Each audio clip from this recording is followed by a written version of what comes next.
सो hi friends, एक नया video topic में फिर से आप सभी का स्वागत है। तो जैसा कि पिछला वीडियो में हमने बताया था कि जो ग्राम स्तर पर जो है गांव का जो है सर्वेक्षण मिशन अंत्योदय के अंतर्गत किया जाना है। तो यहाँ पर देखिए ये फॉर्मेट है जी। इसमें जो है टॉप सेलेक्टेड क्वेश्चन है जिससे कि हमारा ग्राम पंचायत का जो है विकास किस तरह से हो और या क्या कमियां हैं उनकी जानकारी हमें सरकार को देनी है। तो यहाँ पर देखिए मिशन अंत्योदय सर्वेक्षण फॉर्मेट है 2022।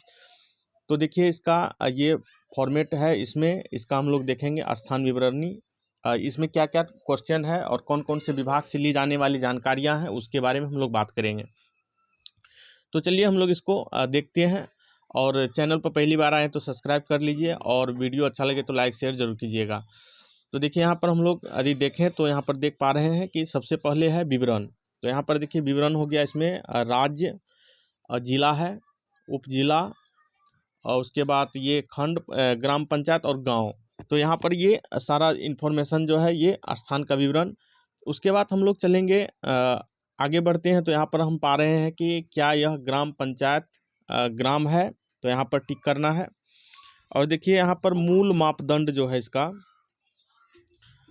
ये सवाल आप देख सकते हैं। क्रम संख्या यहाँ पर देख पा रहे हैं, सवाल देख पा रहे हैं, सर्वेक्षण की स्थिति देख पा रहे हैं 2022 की, ग्राम समिति स्वीकृति, समिति स्वीकृति परिवर्तन मूल्य। तो यहाँ पर इसमें हम लोग यदि देखें तो ये क्वेश्चन जो है 1 से शुरू होता है और इसको यदि हम देख पाएंगे तो यहाँ पर तो हमें यहाँ जानकारी होती है कि इसमें जो है 214 कुल कितने क्वेश्चन हैं, 214 क्वेश्चन हम इसमें देख पा रहे हैं। तो चलिए कौन कौन से विभाग हैं इसमें पूरी जानकारी के साथ हम लोग इस फॉर्मेट का रिव्यू करेंगे। तो यहाँ पर मूल मापदंड की बात करें तो हम लोग देख पा रहे हैं कि जैसे यहाँ पर पहला नंबर पे है संसदीय निर्वाचन क्षेत्र, विधानसभा क्षेत्र, गांव की जनसंख्या। तो गांव की जनसंख्या में हम लोग देख पाएंगे कि पुरुष कितना है, महिला कितना है, गांव में कुल परिवार कितना है। उसके बाद जैसे ही हम लोग आगे बढ़ते हैं तो आगे बढ़ते ही यहाँ पर देखिए कह रहा है कि सुशासन जीपी स्तर पर पूछे जाने वाले के लिए जीपी इंफ्रास्ट्रक्चर एवं सर्विसेज। तो यहाँ पर जो है ग्राम पंचायत का जो है इसमें डेटा लिया जाएगा। तो डेटा 7 नंबर से स्टार्ट होता है और यहाँ पर देखिए ग्राम पंचायत में निर्वाचित प्रतिनिधि की कुल संख्या कितनी है, ये हो गया। जीपी में राष्ट्रीय ग्राम स्वराज अभियान के तहत उन्मुख निर्वाचित प्रतिनिधियों की संख्या, मतलब जो है ग्राम स्वराज अभियान के अंतर्गत कितने निर्वाचित प्रतिनिधि हैं उनको ट्रेनिंग दिया गया है, इसके बारे में पूछ रहा है, संख्या पूछ रहा है। ग्राम पंचायत में वित्त वर्ष 21-22 में राष्ट्रीय ग्राम स्वराज अभियान के तहत पुनश्चर्या प्रशिक्षण प्राप्त की निर्वाचित प्रतिनिधि की संख्या, ये जानकारी है। क्या सभी योजनाओं में लाभार्थियों की सूची ग्राम पंचायत में प्रदर्शित की गई है, तो यदि सर्वे के लिए जाएंगे तो वहां पर अवलोकन करेंगे, यदि रहेगा तो हाँ, नहीं तो नहीं पे टिक करना है। उसके बाद कह रहा है कि क्या सभी योजनाओं के लाभार्थियों की सूची ग्राम सभा में अनुमोदित है, तो इसको जो है देखना है और इसका जो है यदि रहेगा तो हाँ, नहीं तो नहीं पे टिक करना है। उसके बाद जैसे ही हम लोग आगे बढ़ते हैं, आगे बढ़ने पर हमको पता चलता है कि क्या सूचना पटल पर प्रदर्शित कार्यों की सूची उपागम के भीतर है, जिसे बस्ती द्वारा किया गया है, अवलोकन करें और दर्ज करें। उसके बाद अगला क्वेश्चन है जीपी द्वारा गठित अस्थायी समिति की संख्या, 21-22 में आयोजित अस्थायी समिति बैठक की संख्या, रजिस्टर देखें और रिकॉर्ड करें। ग्राम पंचायत में आपदा जोखिम न्यूनीकरण योजना तैयार की गई है, रजिस्टर देखिए और इसको दर्ज कीजिए। फिर 16वां नंबर में कह रहा है कि क्या जीपी जन्म प्रमाण पत्र और मृत्यु प्रमाण पत्र जारी करने की सुविधा प्रदान कर रहा है या नहीं, तो यहाँ पर 16 नंबर का क्वेश्चन है। उसी प्रकार कह रहा है कि क्या ग्राम पंचायत जो है आय प्रमाण पत्र जारी करने की सुविधा दे रहा है, उसी प्रकार से है कह रहा है कि जाति प्रमाण पत्र की सुविधा दे रहा है। उसके बाद कह रहा है कि ग्राम पंचायत भवन निर्माण अनुमोदन जारी करने की सुविधा प्रदान कर रहा है। उसके बाद यहाँ पर कह रहा है कि क्या ग्राम पंचायत समिति करों के ऑनलाइन भुगतान की सुविधा प्रदान कर रहा है, नहीं। उसके बाद कह रहा है कि क्या जीपी विभिन्न उपयोगकर्ता शुल्कों की ऑनलाइन भुगतान की सुविधा प्रदान कर रहा है? यदि हाँ तो हाँ करना है, नहीं तो नहीं करना है। ग्राम पंचायत में वन स्टॉप सेंटर की उपलब्धता है। यदि जीपी में उपलब्ध नहीं है तो जीपी से दूरी। यदि ग्राम पंचायत में वन स्टॉप सेंटर की सुविधा है तो हाँ लिखना है, यदि नहीं रहेगा तो कितनी दूरी पे है ये करना है। अब कह रहा है कि क्या स्थायी समिति में स्वयं सहायता समूह का प्रतिनिधित्व है? तो ग्राम पंचायत में जो है की समिति जो है उसमें स्वयं सहायता समूह को लिया गया है या नहीं, तो यहाँ पर हाँ या नहीं लिखना है। ग्राम सभा में महिलाओं की भागीदारी पिछली 2 ग्राम सभाओं में औसत जानकारी यहाँ पर होना चाहिए, है या नहीं। ये इसमें जो है एवरेज इसमें निकाल के भरना है। ग्राम सभा में महिलाओं की भागीदारी पिछली 2 ग्राम सभा में, पुरुष की भागीदारी पिछले 2 ग्राम सभा में। अब करा है कि 21-22 में आयोजित महिला सभाओं की संख्या कितनी है, महिलाओं के साथ जो सभा की गई है वो कितनी है, तो उसकी डिटेल्स यहाँ पे देना है। क्या पंचायत ने सिंगल यूज प्लास्टिक पर प्रतिबंध लगाया है? यदि हाँ तो हाँ, नहीं तो नहीं। उसके बाद हम लोग देखेंगे आगे में ग्राम पंचायत में जैव विविधता प्रबंधन समिति कार्यरत है, तो यहाँ पर हाँ नहीं करना है। क्या जैव विविधता रजिस्टर अपडेट किया गया है? पंचायत भवन में उपलब्धता की का अवलोकन करें और रिकॉर्ड करें। जीपी भवन या प्रमुख स्थान में जन सूचना बोर्ड की उपलब्धता। ग्राम पंचायत भवन की महिलाओं के लिए अलग से कार्यात्मक शौचालय की सुविधा है। जीपी में समुदाय भवन है या नहीं, उसका लिखना है। ग्राम पंचायत के पास बिजली, महिलाओं के लिए अलग शौचालय, जलापूर्ति की सुविधा वाला सामुदायिक भवन, उसके बाद बिजली, महिलाओं के लिए अलग से शौचालय, जलापूर्ति, इसमें हाँ या नहीं को टिक करना है। ग्राम पंचायत में अनुसूचित जाति जनजाति के निर्वाचित प्रतिनिधियों की संख्या कितनी है?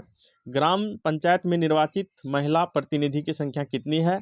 क्या पंचायत में बुजुर्गों तथा बेघरों का और बेसहारा लोगों के लिए कोई सहायता तंत्र स्थापित किया गया है या नहीं? ये तो यहाँ पर आप देख पा रहे हैं कि 37 नंबर तक जो है ये ग्राम सभा का जो सुविधाएं हैं उससे और जो प्रतिनिधियों की संख्या जो मूलभूत यहाँ पर जानकारी है इसको हम लोग इसमें दर्ज कर पाएंगे 27 नंबर तक। उसके बाद है 37 नंबर तक। 38 नंबर से जो है हमारा होता है कृषि और भूमि विकास, ईंधन और चारा। तो 38 नंबर से ये टॉपिक हमारा जो है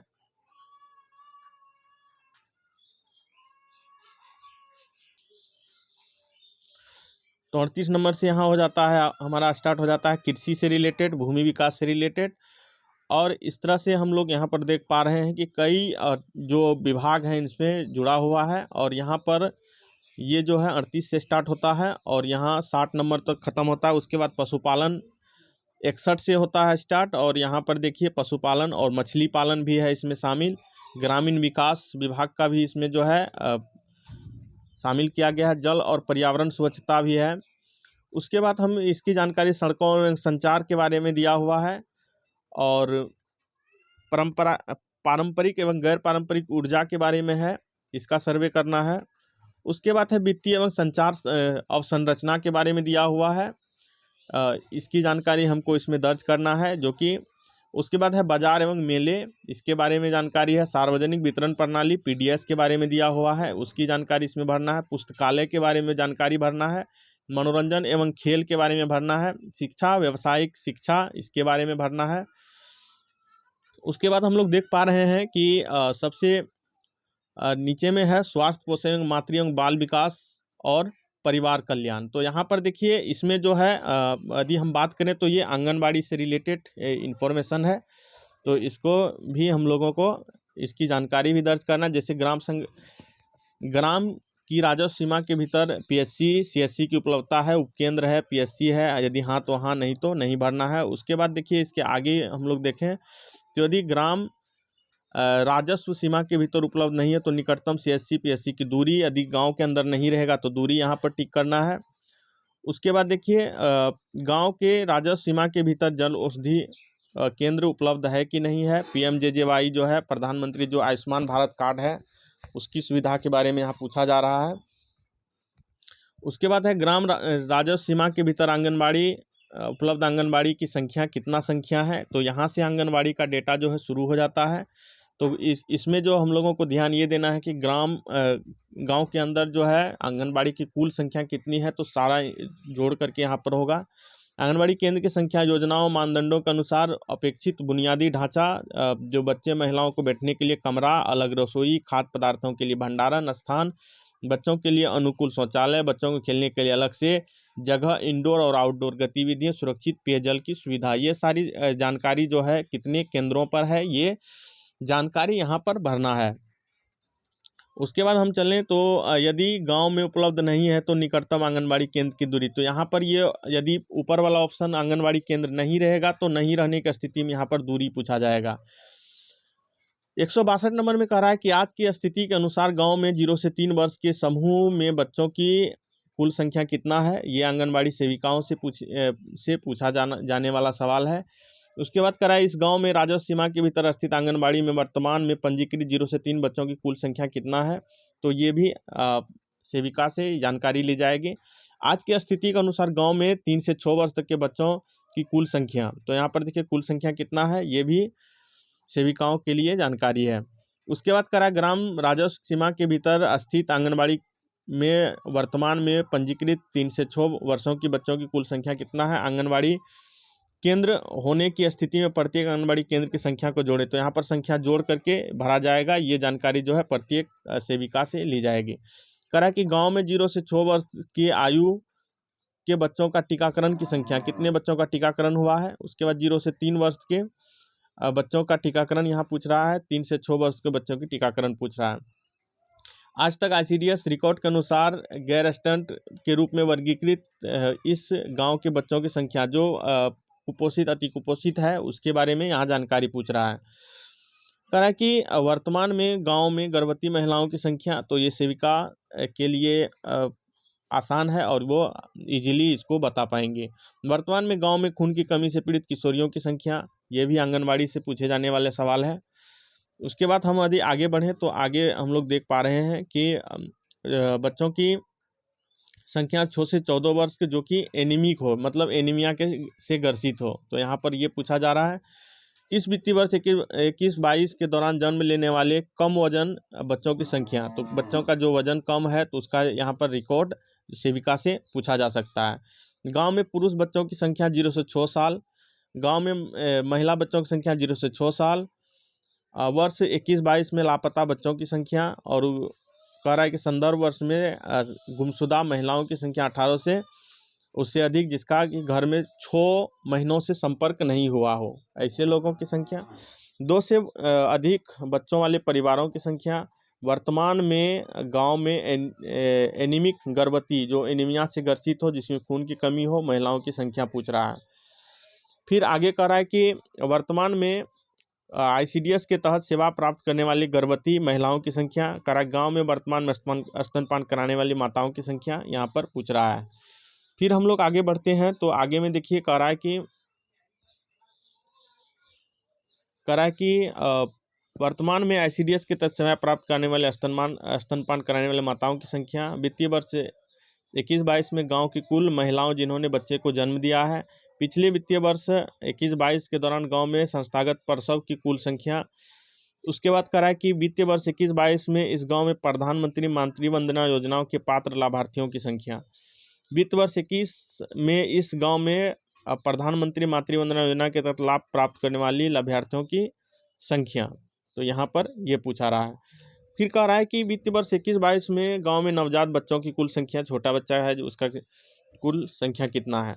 अब कह रहा है कि गांव में बच्चों की कुल संख्या जो वर्तमान में ICDS कॉमन एप्लीकेशन सॉफ्टवेयर पे है, तो यहाँ पर जो सेविका का पोषण ट्रेकर ऐप है, तो पोषण ट्रेकर ऐप में जो बच्चों की जो वास्तविक स्थिति है, जो संख्या है, तो वह पोषण ट्रेकर ऐप से ही इसको जानकारी देना है।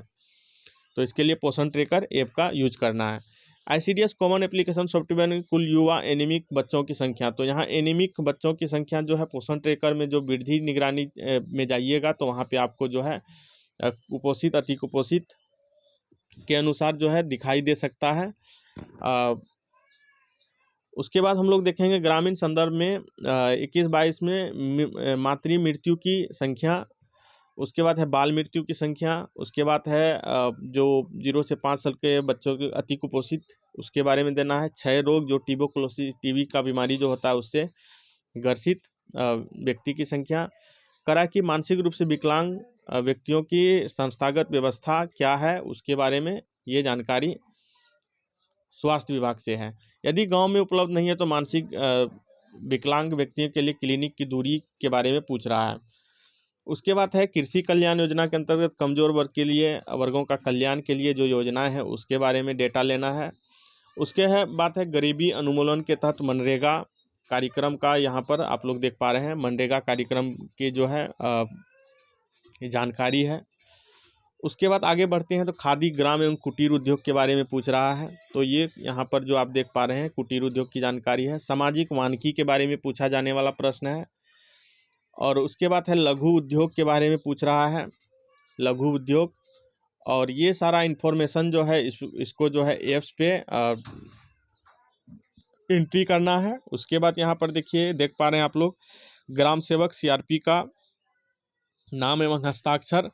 तो यहाँ पर देखिए बीडीओ साहब का नाम और हस्ताक्षर, यहाँ पर ग्राम समिति का के सदस्य पंचायत सचिव का हस्ताक्षर यहाँ पर आप लोग देख पा रहे हैं। तो ये जो है ये फॉर्मेट पर भी सर्वेक्षण किया जा सकता है। इसको पूरा पंचायत का जो भी डेटा है विभिन्न विभागों का उसको कलेक्ट करना है। कलेक्ट करने के बाद जो है इसको एप्स पे एंट्री करना है। एप्स पे एंट्री करने के बाद इसका प्रिंट आउट होगा, उस पर सिग्नेचर होगा, सिग्नेचर होकर इसको जो है अपलोड किया जाएगा। उसके बाद इसको ग्राम सभा से पारित किया जाएगा। उसके बाद ही हमारा जो समाज है, हमारा जो पंचायत में जो भी कमियां हैं उसको इसमें आगे की योजनाओं में शामिल किया जा पाएगा। तो इसके लिए जो है जो भी शिक्षा विभाग है, मनरेगा है या कृषि विभाग है या फिर स्वास्थ्य विभाग है, आईसीडीएस के आंगनबाड़ी सेविकाएं हैं, जितने भी हमारे पंचायत के प्रतिनिधि हैं, मुखिया जी हैं, जो भी हैं, सभी मिल करके इस योजनाओं को सफल बनाएं। इसके लिए हम लोगों को एकजुटता के साथ इसकी जो जानकारी है इसको सही सही भर करके हमें एप्स पे एंट्री करना होगा। तो इसके लिए आप लोग सहयोग कीजिएगा और ताकि हमारा जो समाज है वह और भी आगे बढ़ पाए, विकास कर पाए, तरक्की कर पाए। और हमारी जो भी हमारे पास कमियां हैं, जो भी असुविधाएं हैं वह जल्दी ख़त्म हो और हमारा पंचायत में सुविधाएं ही सुविधाएं हो। तो आज की इस वीडियो में बस यही बताना था। और वीडियो कैसा लगा कमेंट जरूर कीजिएगा और चैनल पर पहली बार है तो लाइक सब्सक्राइब जरूर कीजिएगा। Thank you so much.